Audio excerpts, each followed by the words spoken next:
Bonjour, Shalom, gloire soit rendue à notre Seigneur pour l'opportunité que Dieu nous accorde encore.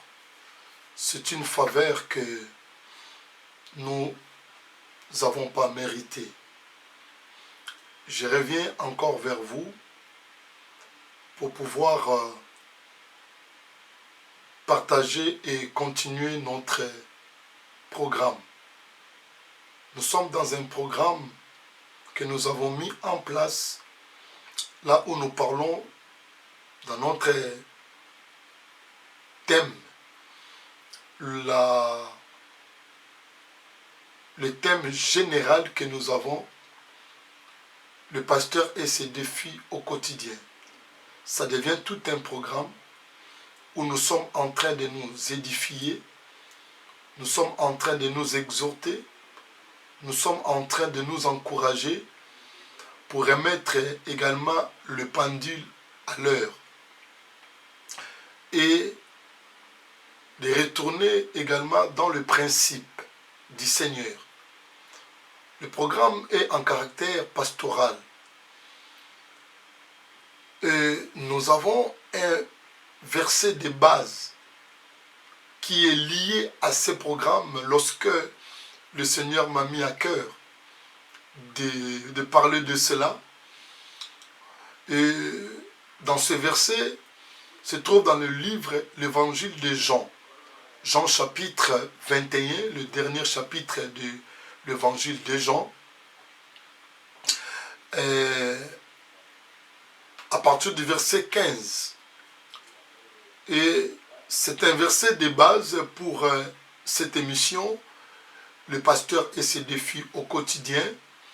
Ça devient un programme où j'avais vraiment demandé à tout homme de Dieu de mémoriser ces versets et de mettre ça en tête.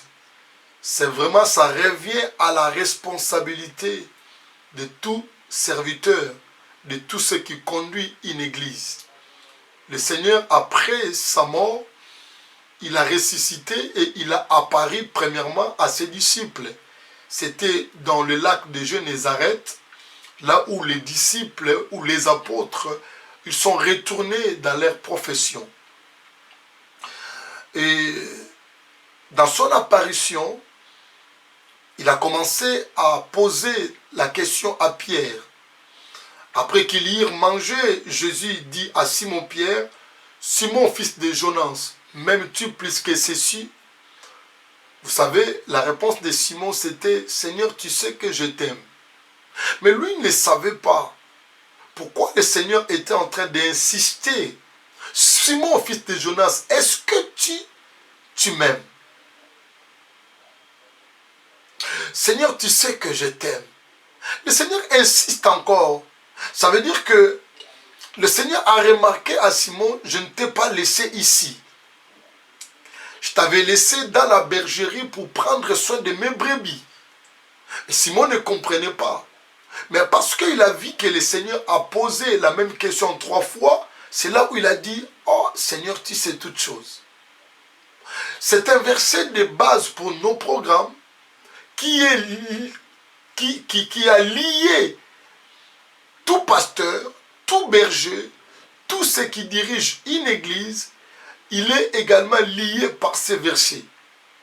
Si tu m'aimes, paie mes agneaux. Si tu m'aimes, paie mes brebis. Prenez soin des brebis du Seigneur. Nourris mes brebis. Prends soin de mes brebis si également tu m'aimes. Et notre défi de cette semaine, c'est le respect ministériel. Vous savez que dans ce programme, nous parlons presque de... il y a beaucoup de thèmes que nous parlons afin pour aider également le ministre de Dieu de retourner vraiment dans les rails. Parce que nous vivons un temps qui est pour nous très difficile. En même temps, aussi longtemps que nous sommes des prédicateurs, les orateurs, nous nous donnons aux autres, nous avons aussi besoin de nous ressourcer quelque part. C'est vrai, notre ressource principale, c'est la Bible, la parole du Seigneur. Rien n'empêche aussi que nous puissions aussi écouter les autres. C'est très important. Le défi d'aujourd'hui, c'est le respect ministériel. Je définis le respect comme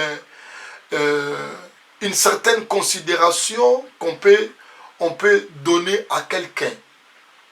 Le respect, c'est aussi l'honneur qu'on peut donner à quelqu'un, ou la révérence.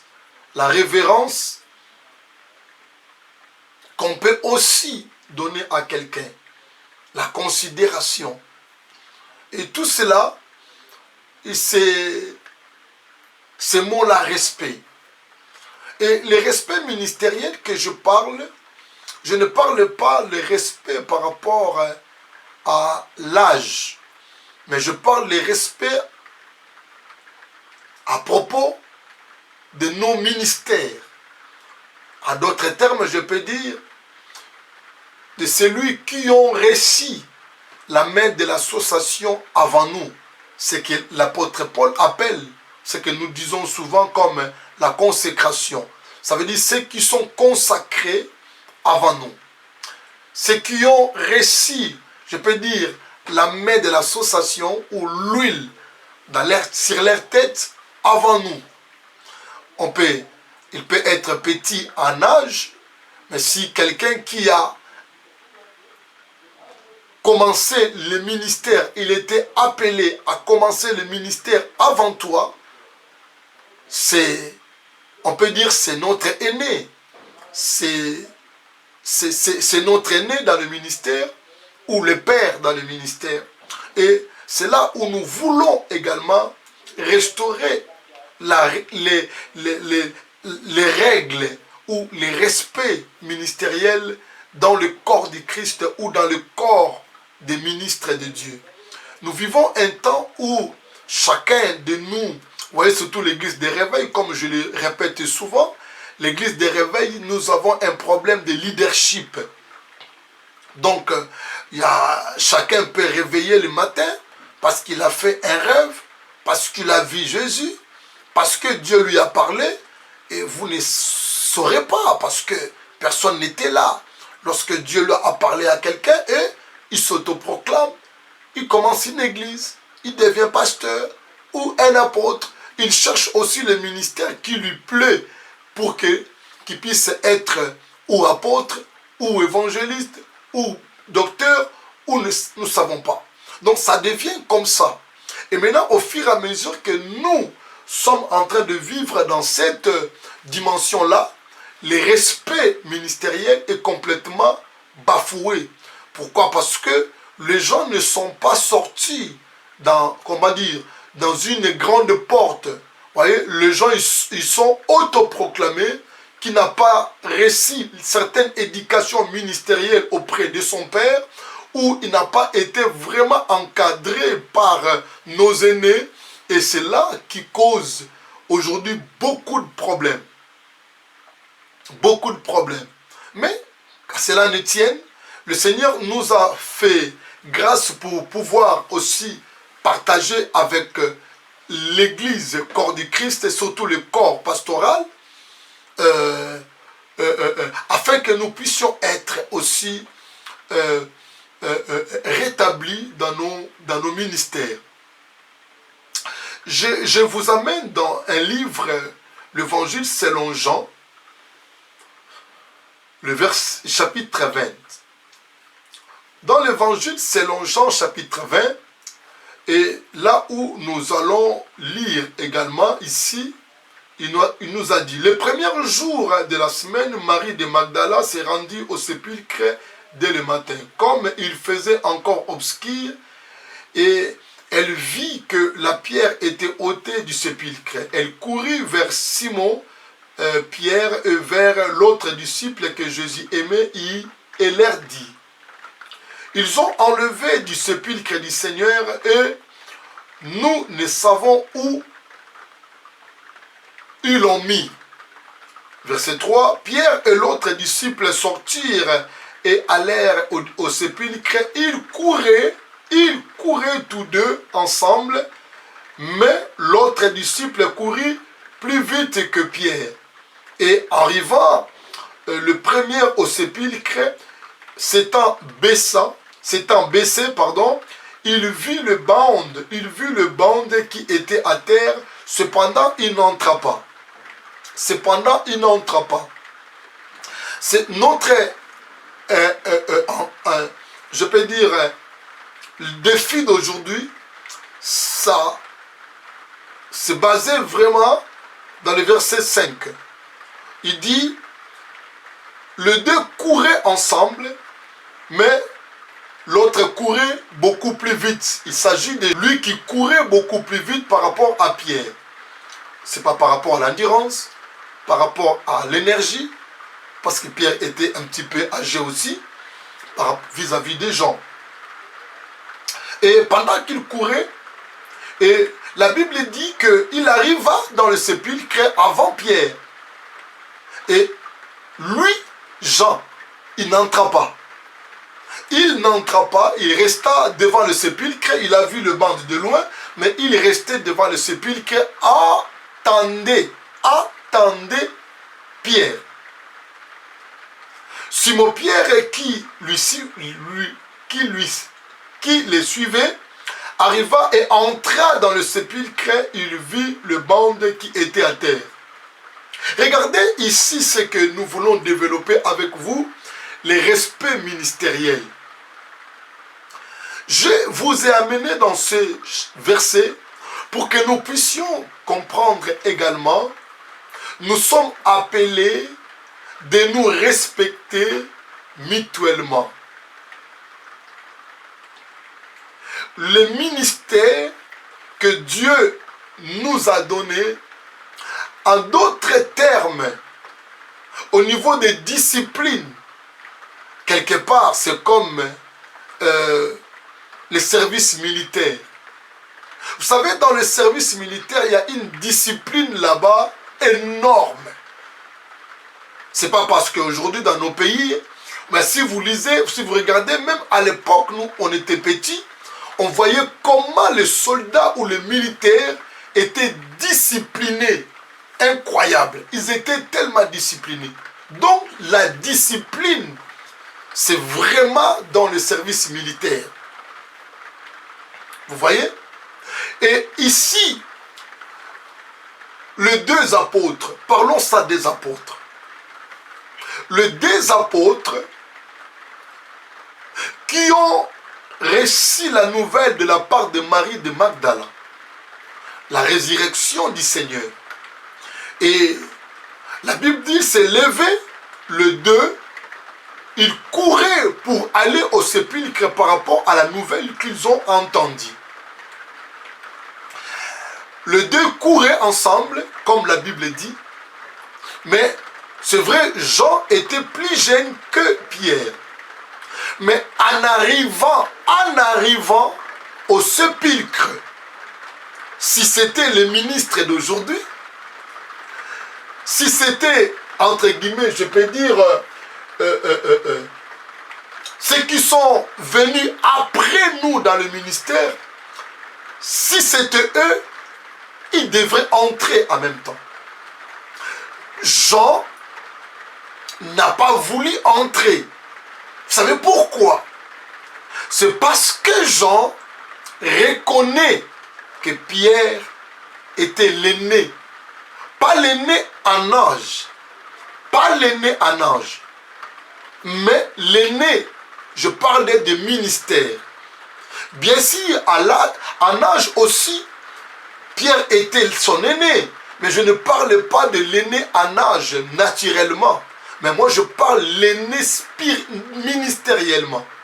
Parce que vous n'oubliez pas que Jésus, avant de partir, il a pris la clé de l'église, il a donné à Pierre. Ils étaient tous là, les 11, et il a donné la clé à Pierre. Il a dit, ce que tu lieras sur la terre sera lié au ciel. Il n'a pas donné à tous les 12.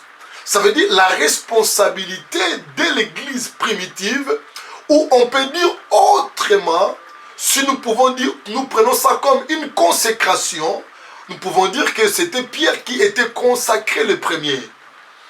Nous pouvons dire ça comme ça, même si ce n'est pas comme ça, mais parce que la clé de l'église a été donnée à Pierre. Donc comme on dirait que Pierre qui était le premier responsable de l'église. Alors, je ne voulais pas dire ça comme premier responsable, c'est pourquoi je dis comme c'est Pierre qui a réussi le ministère le premier. Parce que la clé a été donnée à lui.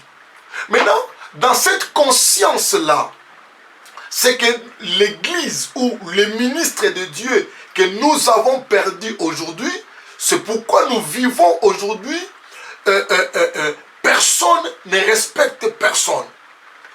Même les aînés, nos papas qui sont ou dans la foi ou dans le ministère, je parle beaucoup de ministère, les papas dans le ministère, même ceux qui ont versé de l'huile sur nos têtes, même ceux qui ont prié pour nous, mais nous ne donnons pas de respect à ces gens-là.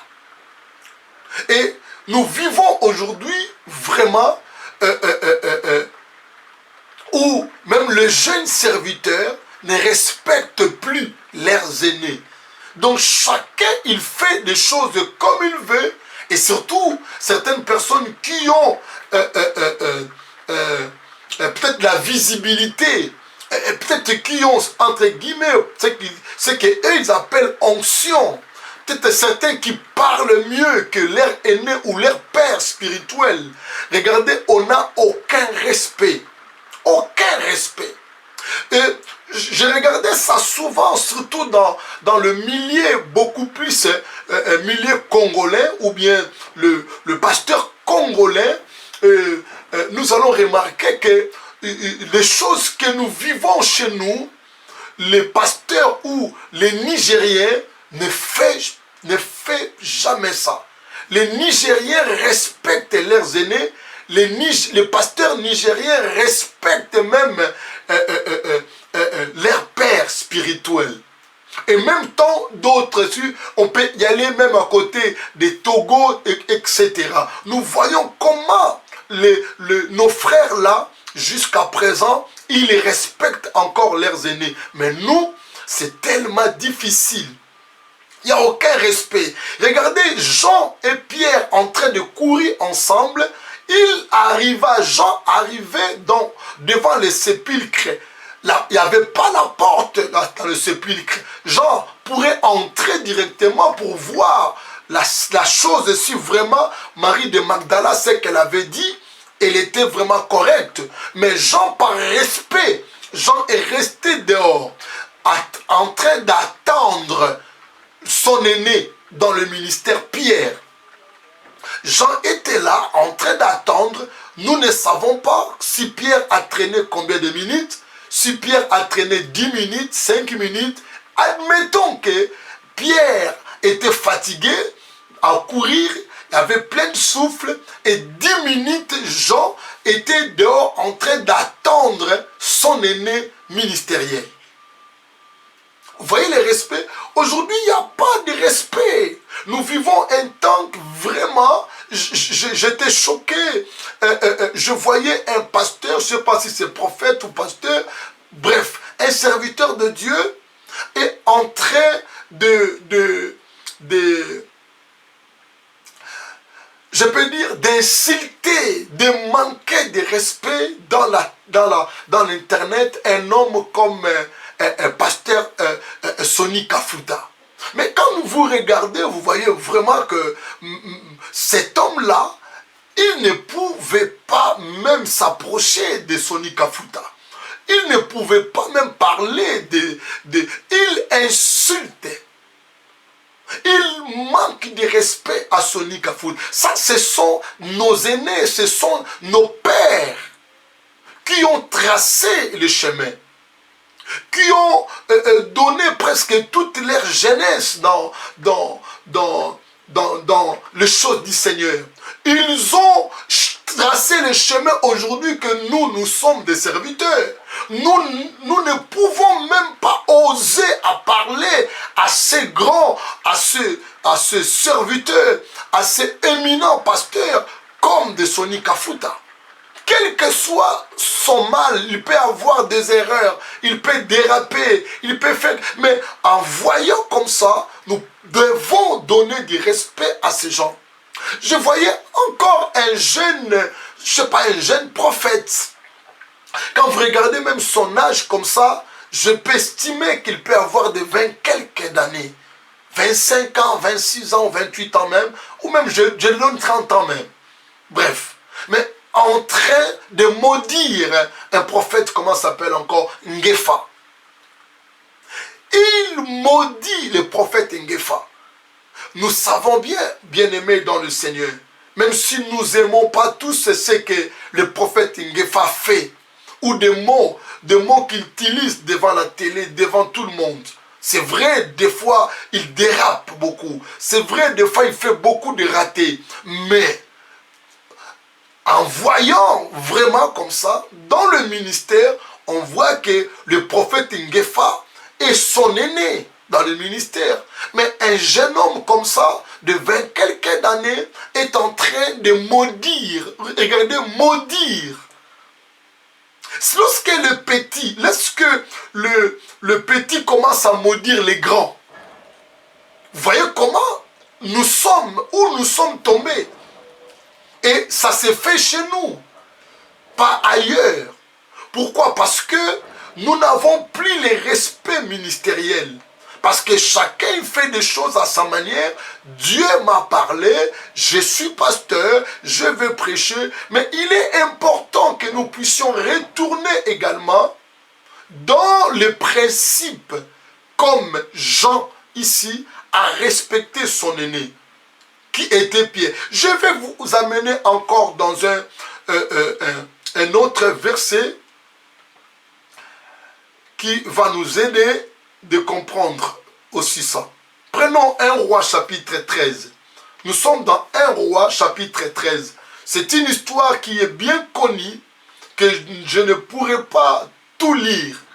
Mais le verset qui m'a beaucoup frappé ici, c'est le verset 18. Vous savez, le jeune prophète et le vieux prophète. Et lorsque le jeune prophète a passé dans une ville de Bethel, Dieu l'a utilisé puissamment. En utilisant puissamment, et dans son retour, Dieu lui a donné des instructions. Tu ne retourneras plus par le chemin par lequel que tu as passé. Tu ne mangeras pas dans la maison de quelqu'un d'autre. Donc, les jeunes prophètes que vous les connaissez, il dit, or, il y avait, maintenant verset 11, j'ai sauté, le verset 11, il dit, or, il y avait un vieux prophète qui demeurait à Bethel. Ce fils vint lui raconter toutes les choses que l'homme de Dieu avait faites à Bethel en ce jour. Et les paroles qu'il avait dites au roi. Lorsqu'ils eurent fait les récits de leur père, il leur dit, par quel chemin s'en est-il allé? Ce fils vit par le chemin, s'en allait l'homme de Dieu, qui était venu de Juda. Et il dit à ses fils, scellez-moi l'âne, et lui scellèrent l'âne, il monta dessus, il alla auprès de l'homme de Dieu. Il trouva l'homme de Dieu qui était en train de se reposer sous un terbiche. Il lui dit, c'est toi qui es l'homme qui vient de Juda? Vous connaissez l'histoire. Il a dit, c'est moi. Et l'homme de Dieu dit, viens manger chez moi à la maison. J'ai entendu ce que Dieu a fait à toi. Il n'a pas s'identifié qu'il était homme de Dieu. Le vieux prophète. Hein? L'homme de Dieu a respecté également la parole ou la recommandation de Dieu. Jusqu'à ce moment-là, il était dans le bon. Il n'a pas voulu retourner avec cet homme-là pour aller manger chez lui à la maison parce que Dieu les a interdits. de retourner par les chemins par lesquels il a passé et de ne pas aller manger dans la maison de quelqu'un. Mais regardez le verset qui m'a beaucoup touché. Et l'homme de Dieu a insisté. Je n'ai pas pris ça dans le sens que peut-être l'homme de Dieu ou qui n'a pas obéi à Dieu. Mais il a obéi déjà à Dieu ici. La première fois, il a déjà refusé. Il n'a pas voulu aller manger dans la maison de cet homme. Il n'a pas voulu retourner avec cet homme selon la recommandation de Dieu. Mais regardez maintenant, là où je peux dire que l'homme de Dieu a été pris en piège. Mais ce n'est pas le piège pour moi. Mais pour moi, je tirais ça à cause du respect qu'il donnait, qu'il devrait à cet homme, à ces vieux prophètes. Ce qui a fait que, donc, je prends l'aspect du respect ici. Je ne prends pas l'erreur de l'homme de Dieu. Je ne prends pas aussi, comment dirais-je, la mauvaise foi des vieux prophètes. Là, je ne touche pas. Je sais que c'était la mauvaise foi qui a poussé à ces vieux prophètes d'insister ou d'amener cet homme pour le détruire. Mais je ne parle pas de la mauvaise foi. Je ne parle pas de l'erreur de l'homme de Dieu, des jeunes prophètes, mais je parle dans l'aspect du respect. Voyez, le verset 18, vous allez comprendre. Pendant que le jeune prophète a beaucoup refusé, il n'a pas voulu retourner selon la recommandation de Dieu. Mais regardez là où le vieux prophète l'a pris. Il a dit ceci, il a dit, verset 18, il lui dit, moi aussi, je suis prophète comme toi. Vous voyez, il dit, moi aussi, je suis prophète comme toi. Alors, lorsque le jeune prophète a entendu, c'est lui qui est en face de moi. Il est prophète comme moi. En regardant physiquement, il était un vieux. Vous voyez, le jeune prophète a utilisé l'éthique ministérielle et il doit du respect à ces vieux prophètes. C'est-à-dire que si ce jeune prophète a accepté de retourner dans la maison, d'aller avec ces vieux prophètes, ce n'est ni d'autre chose, c'était le respect.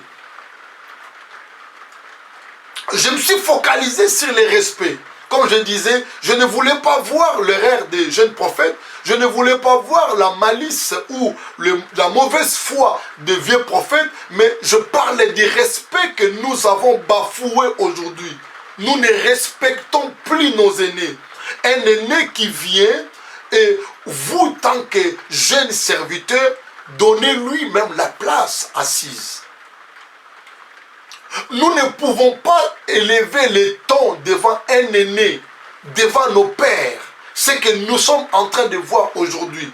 Regardez comment nous vivons aujourd'hui, ce qui se passe dans l'actualité aujourd'hui de le pasteur Mike et pasteur Lifoko, des choses comme ça. C'est vraiment des choses regrettables.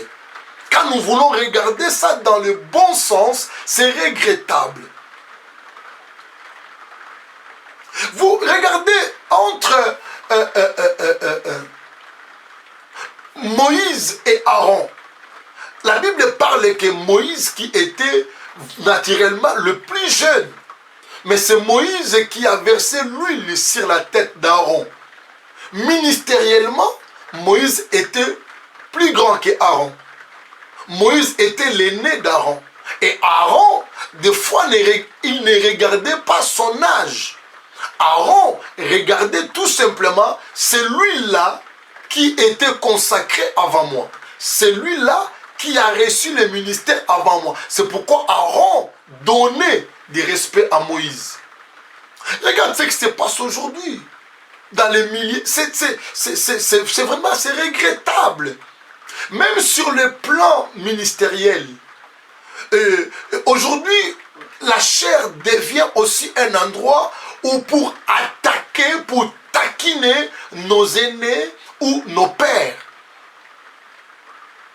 Et l'éthique les respects ministériels, nous n'avons plus ça.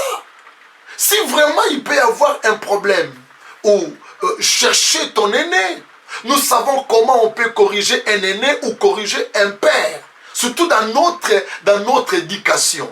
Mais nous ne pouvons pas passer devant la chair, taquiner et attaquer nos aînés. Et nous sommes en train de détruire l'église. Et nous sommes en train de détruire les corps pastoraux. Vous voyez, sur le plan ministériel ou sur le plan, je ne sais pas, on voit quand même notre bien-aimé Mike et Lifoko. Il y a des choses où on peut dire, il y a des choses qu'on ne peut pas dire. Vous voyez, donc là c'est un conseil que je peux donner aussi à nous, le pasteur africain. Le pasteur africain, prenons un peu l'exemple des pasteurs blancs ou européens dans son ensemble, mais je parle de pasteurs blancs. Le blanc, lorsqu'il prépare sa prédication, tout est écrit. Mais nous avons ces défauts, nous voulons tout mémoriser, nous voulons parler tout dans la tête.